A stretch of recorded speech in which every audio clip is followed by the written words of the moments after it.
আজ রবিবার বিকেল। কি করব না করব ভাবতে ভাবতে ভাবলাম একটু বেরিয়ে আসি। এবার কোথায় যাব? শহরের কোলাহল থেকে একটু দূরে কোথাও যেতে ইচ্ছে করলো। কাছাকাছির মধ্যে যাওয়ার জায়গা তো তিস্তাস পার। তো আজকে ভাবলাম তিস্তাস পারের একটু ভেতরের দিকটাতে যাই, সেই তিস্তা করলার মোহনা ওই জায়গাটার থেকে ঘুরে আসি।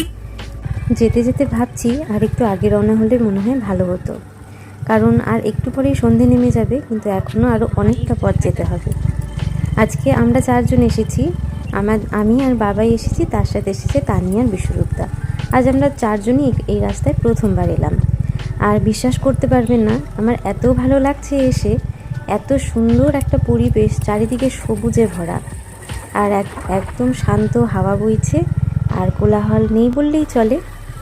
যত ভেতরে যাচ্ছি দেখতে পাচ্ছি বেশ অনেকেই এখানে এসেছে।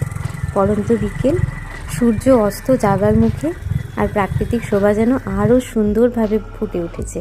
কিছুটা পথ আসার পর দেখছি এখানে বেশ কাদা হয়ে আছে, আর ভাবছিলাম এখান থেকে মনে হয় আমাদের ব্যাক করতে হবে।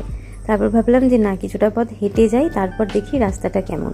তো দেখলাম বেশ ভালোই রাস্তা সামনে, আর রাস্তার 2 ধার দিয়ে এই ফুলের গাছগুলো অনেক দিন পর চোখে পড়লো, তাই ক্যাপচার করে নিলাম।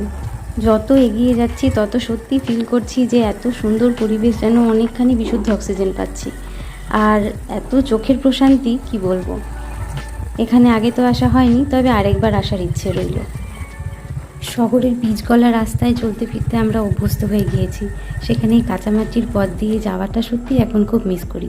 যত এগিয়ে যাচ্ছি রাস্তার 2 ধার দিয়ে এরকম চরের জমিতে দেখছি মানুষজন বেশ অনেক রকমের ফসল চাষ করেছে। খুব যত্ন করে মানুষ এখানে নিজেদের জীবন ও জীবিকা ধারণ করছে। কেউ চাষ করছে, কেউ মাছ ধরছে, অথবা কেউ নদীতে নৌকা বাইছে। এই দেখুন, এইদিকে রয়েছে তিস্তা নদী, আর এইদিকেও চাষের জন্য জমি তৈরি হচ্ছে। আমার ডান দিকে রয়েছে করলা নদী। পরন্ত বিকেলে সূর্যের আলো পড়ে নদীর জলে শোভাটা যেন আরও বেড়ে উঠেছে। আর ওই দূরে দেখুন একটা নৌকাও দেখা যাচ্ছে, কিছু মানুষজনও রয়েছে ওইদিকে। আর এই যে আমার বাঁ দিকে রয়েছে তিস্তা নদী। আমরা যত এগিয়ে যাচ্ছি একটাই কথা বলছি যে আর একটু আগে বেরোলে খুবই ভালো হতো, তাহলে একদম শেষ অবধি যেতে পারতাম। আর একটু পরেই সন্ধে নেমে যাবে, আর এত দূর যাওয়াটা ঠিক হবে না, আবার আমাদের ফিরতেও হবে।